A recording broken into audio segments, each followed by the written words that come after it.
Thank you very much. First of all, I would like to thank you for inviting me to this year's Applied Energy Symposium, MIT A+B.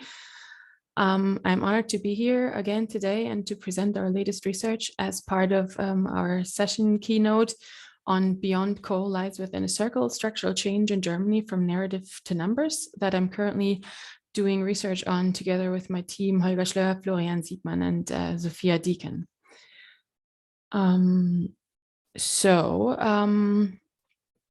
I will show some slides that I've shown before, so some of you may already know them, but I think they're pretty important to show the background. We currently in Germany have a really strong policy-driven structural change process, namely from lignite mining to a sustainable bioeconomy. All of this is sort of embedded in, obviously, the global objectives of the Sustainable Development Goals. But then we have two national policies that mainly drive this structural change process in Germany, namely the strong bioeconomy strategy on the one hand, and Germany's decision to phase out coal power on the other. And so what we're looking at in our research is the Rheinische Revier, the Rhenish lignite mining region in Germany, that's currently undergoing the strong structural change process. So in 2016, Germany decided the implementation of a so-called Coal Commission, the Commission for Growth, Structural Change and Regional Development, as part of its climate action plan. And its objective was to prepare the phase out of coal power in Germany, while at the same time developing policy instruments to guide the structural change process. In 2019, they introduced their final proposal, and that has essentially set up this unprecedented structural change process in Germany that's funded by over 40 billion euros. And for the Rhenish lignite mining region, the objective is to turn the region into a European model region for a sustainable and circular bioeconomy.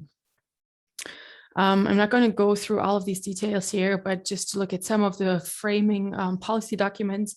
I already mentioned the Coal Commission, and following their proposal in 2020, we had the decision of the law for the improvement of regional economic structures.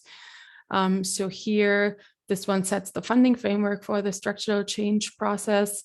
And then in 2020, also, we had the decision of the coal phase out law, which sort of defines the timeline and the path for the coal phase out, which is to be finished by 2038. And this is embedded in the European Green Deal, which sort of attributes additional funding to the structural change process. And we've also had this year in Germany, the climate protection law, where Germany actually sets even stricter targets for becoming carbon neutral actually by 2045. So we have this policy framing that drives the structural change process. And all of this actually opens up a window of opportunity for implementing actually radical transformative change, rather than what we've seen in the past, where these societal transformation processes actually move more sort of incrementally, step by step. But through this policy framing with the really ambitious funding, we actually have a situation where infrastructural lock-ins and path dependencies are broken up.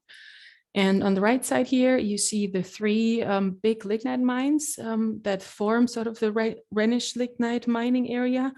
And actually, when you look at sort of right in between these three mines, that's where the research center Jülich is situated. So we're actually situated right in the middle of this region.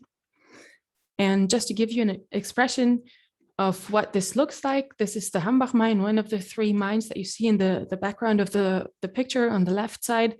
And you can see how close the mines actually come to sort of the local communities. We have a lot of villages that had to be relocated due to the lignite mining. It is Europe's largest connected lignite mine with over 55 billion tons of lignite that were spread over an area of 2,500 square kilometers. And the fact that it is so visible in the region and just so close to the people is actually also the reason why so many stakeholders are really involved in this transformation process in Germany. So I already mentioned this, so we have this major transformation of sort of the existing resource systems and the focus on coal mining and coal-fired power plants. That sort of requires new value chains now as a new opportunity for the region. And we have a multitude of actors involved. So on the one hand, the sector of coal mining that is going to sort of end its presence in the region, and the population, new industries, policymakers, and all of these stakeholder groups are essentially involved in this process. And all of this obviously is embedded in another large societal transformation process in Germany, mainly the German energy transition, the Energiewende. And we've done quite some research on this process as well. And there's some things that we've learned that are specific to Germany, in parts because we have this strong sort of voice of the public. So what we've seen is that the availability of technological solutions is a necessary, but by no means a sufficient precondition. We have seen that techno-economically optimal solutions are rarely ever realized. We have seen that change in stakeholder discourses and power constellations play a decisive role in the transformation processes. And we have also seen that stakeholders act upon subjective perceptions. And I mean, two big examples in Germany, for example, are sort of the locations of wind power turbines that have to be quite some distance away from the population, and also the fact that carbon capture and storage, for example, is a technology that currently can't be implemented in Germany simply because it's so strongly rejected by the public. So from all of this, we've learned, and nonetheless, we have the structural transformation process now. And this is just to give you sort of a broad overview. So on the left side, we see that we have the EU funding, we have the federal funding, and then we have also the funding of the federal state of North Rhine-Westphalia. On the right side, you see the future agency Rhenish Lignite Mining. That's actually the agency that's responsible for implementing the transformation process. And you see in the middle bottom, the fact that it's planned to be and it's implemented as a participative process that involves all kinds of different stakeholder groups. And that brings a lot of opportunities, but also a lot of challenges, as we will see. So this is also the topic that I would like to focus on today. With respect to the theoretical background, we do a lot of our research in the context of Elinor Ostrom's institutional analysis and development framework, where we have sort of framing conditions of resource availabilities, but also cultural contexts. Then we have the action arenas, where we have certain action situations and participants that interact with each other to produce certain outcomes. And what we focus on, as I just said, is sort of the interplay between the formal rules of how this should be implemented, how it's actually implemented in light of the participants' involvement. So what we see is that the implementation success strongly depends on a good interplay between sort of the rules in use, so the actual rules that are used for the implementation, and the way stakeholders are integrated. And on the two sides, you see sort of the rules in form. So what is it designed to be, and the stakeholder visions. And we often find that there are significant gaps between both of these. And that's exactly what we looked at in our recent research.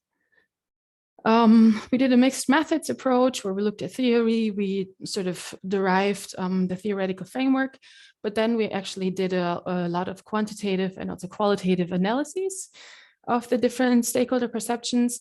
And this is what I would like to discuss in the next few minutes. So we looked at a bunch of stakeholder groups that you now see on the left side, and I'm going to go through the kinds of research that we did.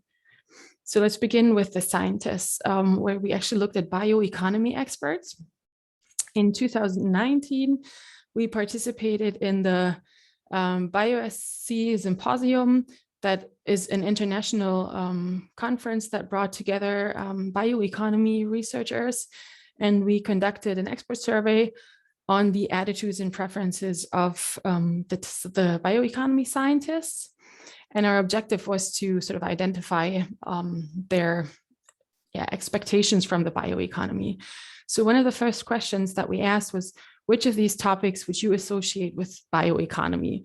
And on the right side, you see that there's really, really strong support and strong expectation to quite a number of aspects. So 100% said that they see it to be materials from renewable resources. It includes bioenergy and biofuels, substitution of fossil with renewable resources, multiple uses of renewable resources, chemical and pharmaceutical products, but also 86% say that genetic engineering for developing plants, for example, that are more climatically tolerant, would fall under the topic of the bioeconomy just as much as sort of food production and building materials, for example.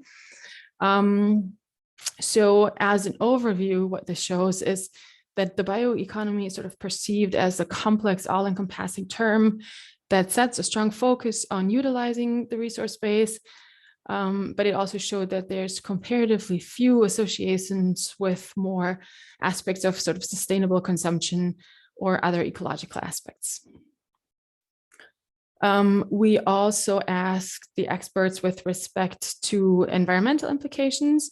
And as you see here on the right side, you see that, for example, there are strong expectations that it can contribute to CO2 emission reduction, to reduction of plastic waste. And you also see sort of in the second and third bar that biodiversity loss and sort of the expected loss of natural areas are sort of the two aspects that are seen more critically. So again, what this shows, we have high expectations for environmental performance, but more cautious expectations regarding natural areas and biodiversity. In a next step, we also asked the experts regarding possible economic implications. And here we also see very strong expectations, for example, that the bioeconomy sort of opens up a new research field. It can become a role model for a sustainable sort of industrial and economic system. We have strong expectations that it can contribute to new jobs. And we also see that sort of the energy related aspects are considered sort of more skeptically. So higher expectations for economic performance, but cautious regarding the energy related objectives. In the next step, we decided to look at sort of media coverage of the bioeconomy, because we wanted to see how sort of the coverage of the concept of the bioeconomy is portrayed in the media, as this is sort of one of the information grounds for the general public.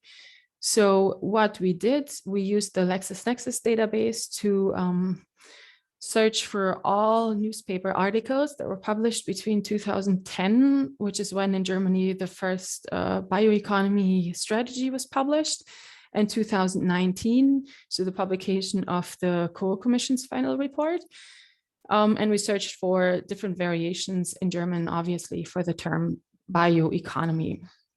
We identified 784 newspaper articles. And as you can see, the number of articles published on the bioeconomy has steadily increased. And this has become even stronger in the past year and a half. But we also see that overall, so these media articles are rather superficial. They're often sort of brief coverages of sort of the term or the ideas behind it. And what we found is that the bioeconomy is primarily related to issues of sort of biotechnology research and industrial production.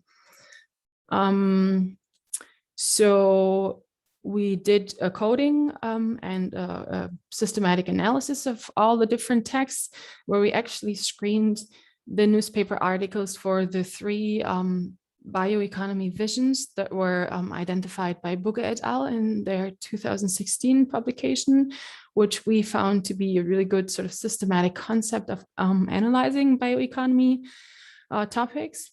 And they differentiate between a biotechnology vision, a bioresource vision, and a bioecology vision. And what we see here is that there's a very strong focus in the newspaper articles on the technology perspective in Germany. And many of the articles actually look at the bioeconomy sort of as innovation in existing economic and industrial structures. So we have sort of existing industrial processes that we seek to replace, for example, fossil resource-based, bio-based resources.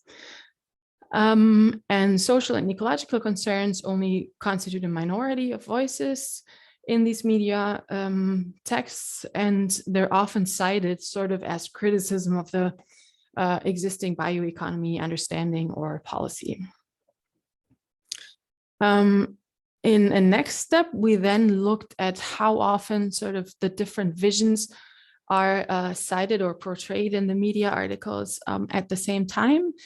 And what you see here is that actually sort of a very strong majority, I mean, really the majority of texts look at the biotechnology vision, and then sometimes added with sort of the bioresource perspective. So the availability of resources that go into these new bioprocesses. And we see that all other combinations, barely play any role in the media portrayal of the bioeconomy in Germany.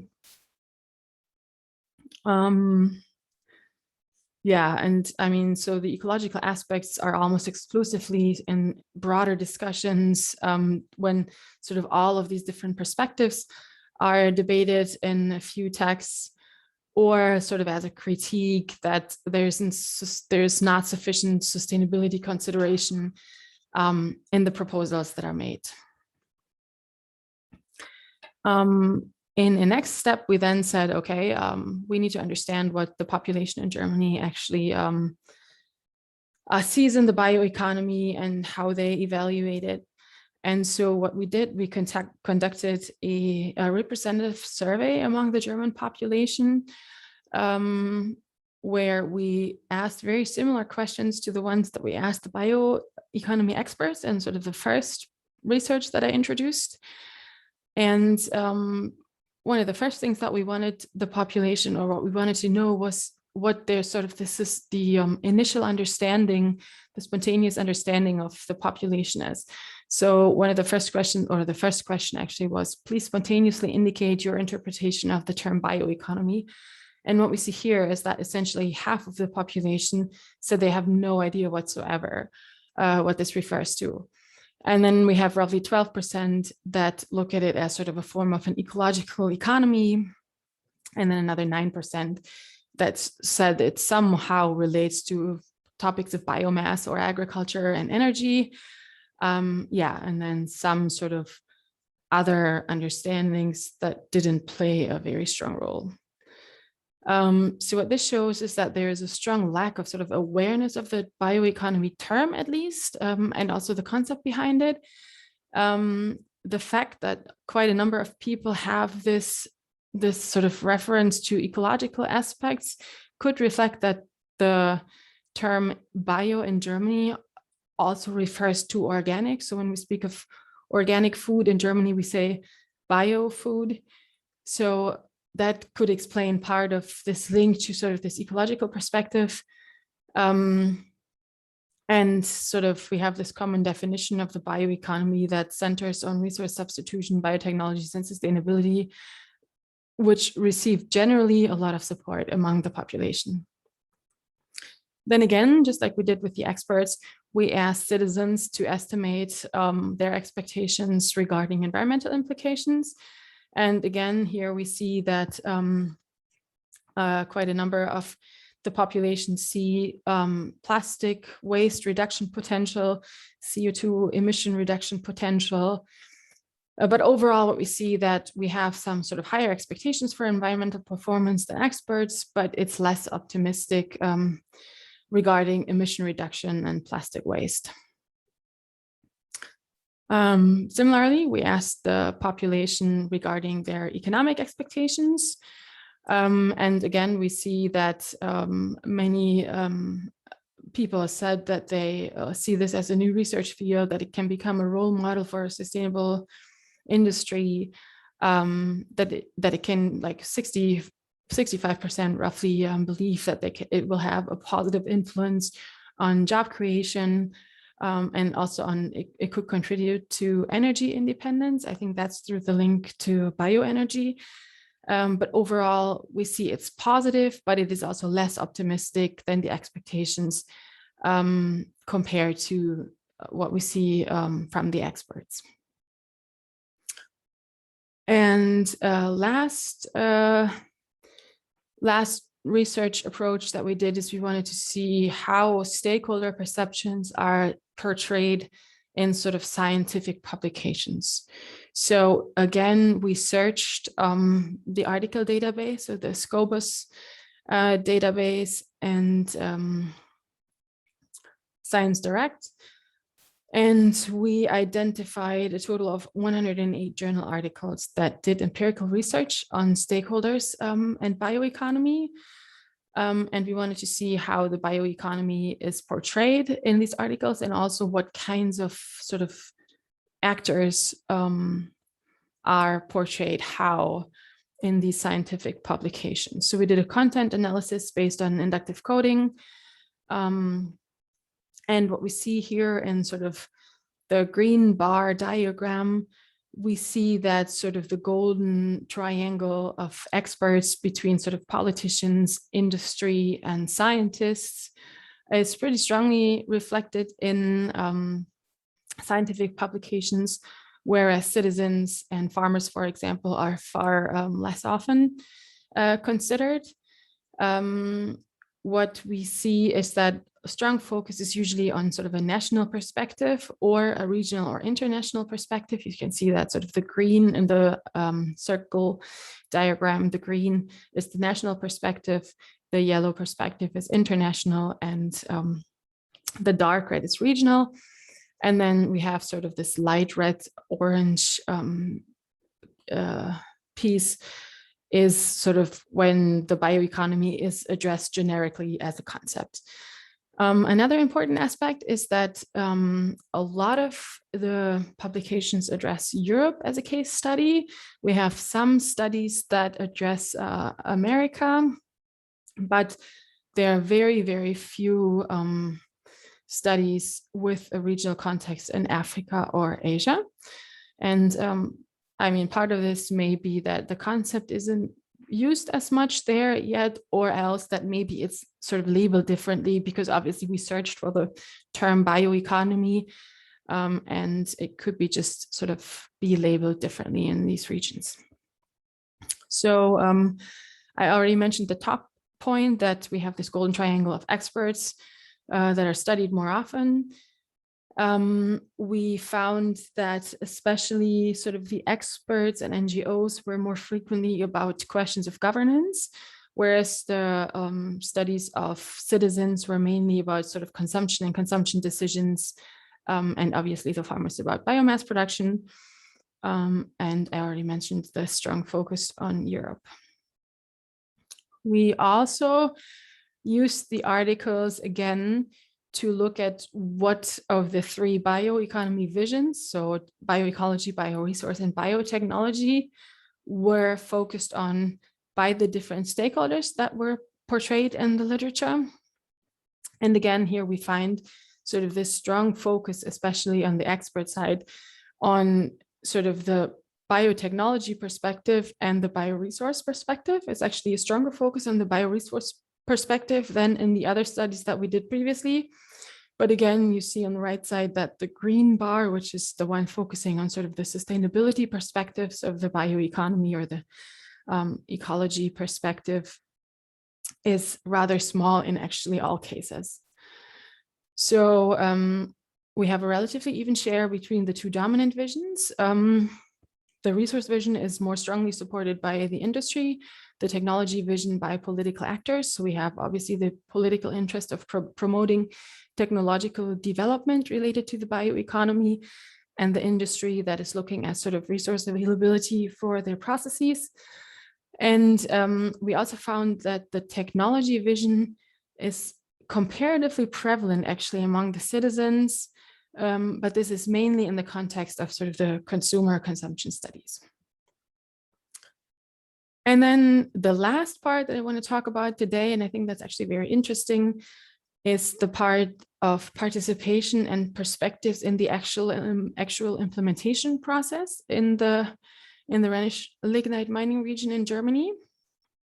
And what we did here is we looked at the hub that's called agricultural business and resources.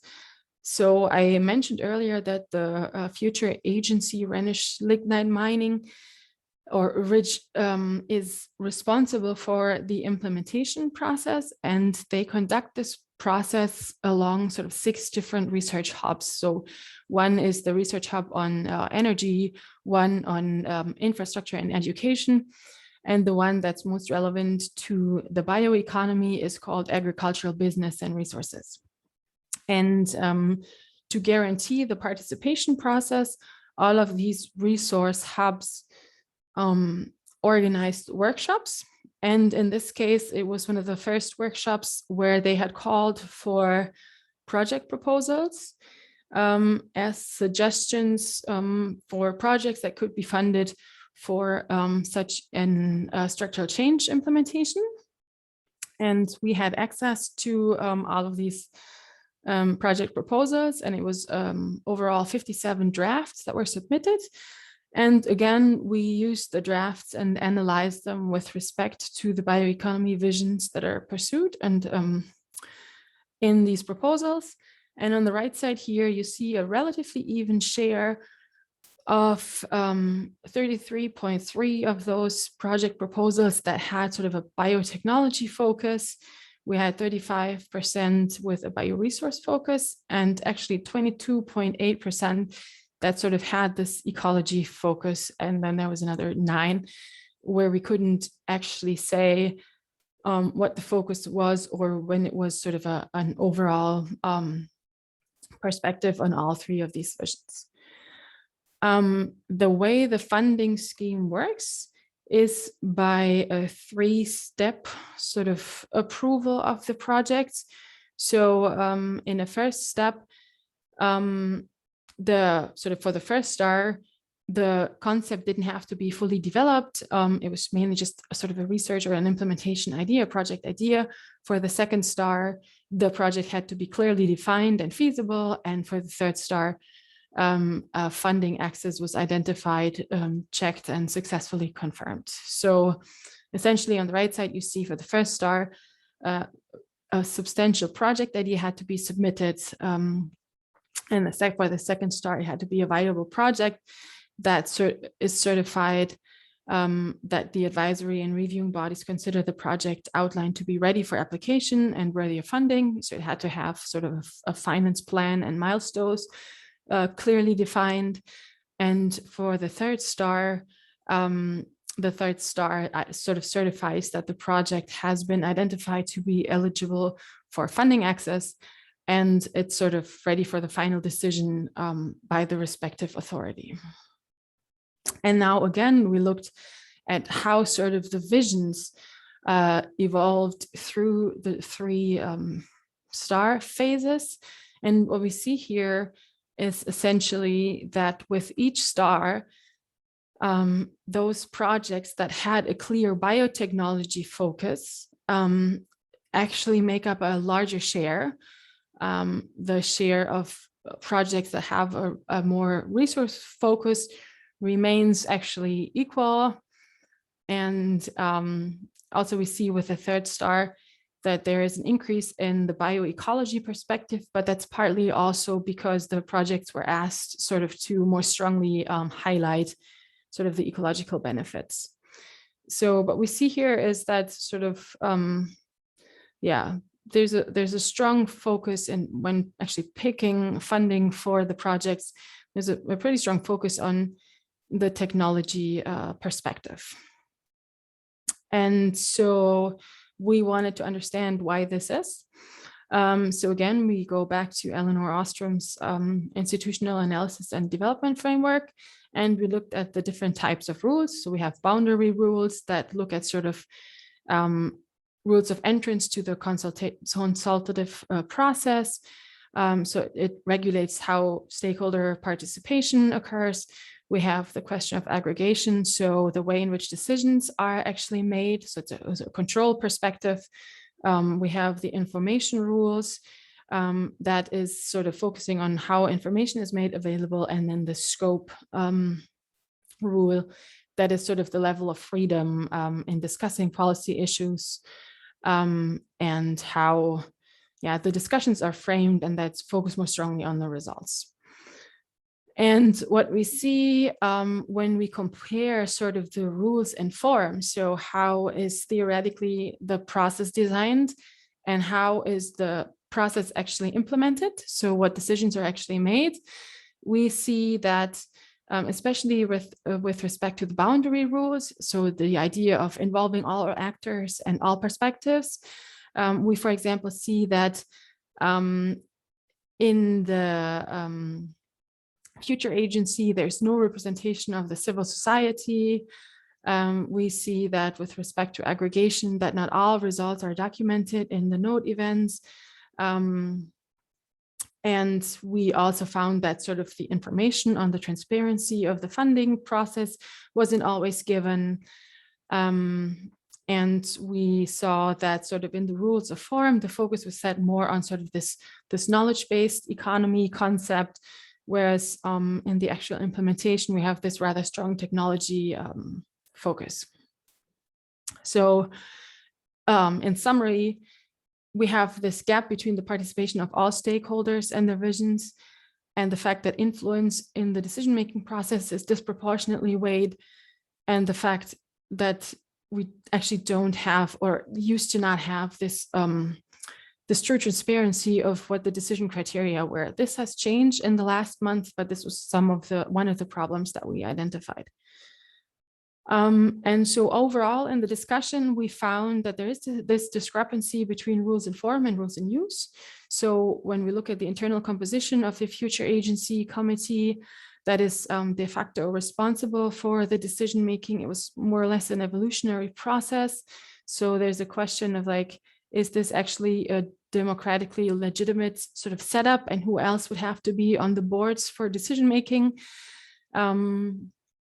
We also looked at some of the actor groups have sort of obviously less power of influencing the development of the transformation pathway in the Rhenish lignite mining region. So obviously industry and also scientists have a very strong voice, whereas NGOs, for example, or the general public, or also local communities sometimes have not so much power and not such a strong voice.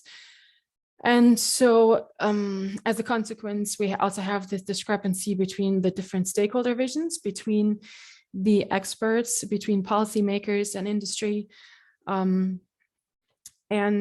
between, for example, the population on the other side. And this bears quite a strong risk of stakeholder dissatisfaction, which in Germany has led to quite a number of times in the Energiewende, in the energy transformation, where the public has blocked certain planned pathways. And so this is certainly a topic that we will have to strongly look at in our future research, where we would like to combine sort of sustainability assessments of the different options that there are with sort of multi-stakeholder, multi-criteria decision analyses to see what sort of optimal ways of compromise are to implement the most sustainable projects in the regions. And with this, I'd like to stop for now, and I very much look forward to the discussion and the questions.